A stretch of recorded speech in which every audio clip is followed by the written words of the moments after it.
আরে এই ক্যামেরা ভিতরে তো দেখো রে অমন কোন কথা হ্যাঁ জোরে কও লক্ষ্মীপুর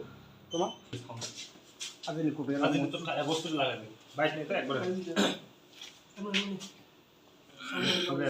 লক্ষ্মীপুর কি লইছে তো সুপারি করপরা কত গই আসলা কৃষ্ণের বক লাগাটা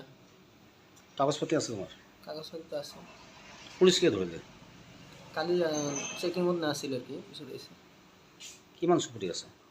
এটা কিমান বা আছে ওজন ওজন করব লাগিব তাৰপিছত মালিক কোন মালিক তো বেঙ্গলের নাম কি মালিকের নাম বেশি ভাল করে না জানো কি সুপুরি এগুলো সুগান সুপারি সে কি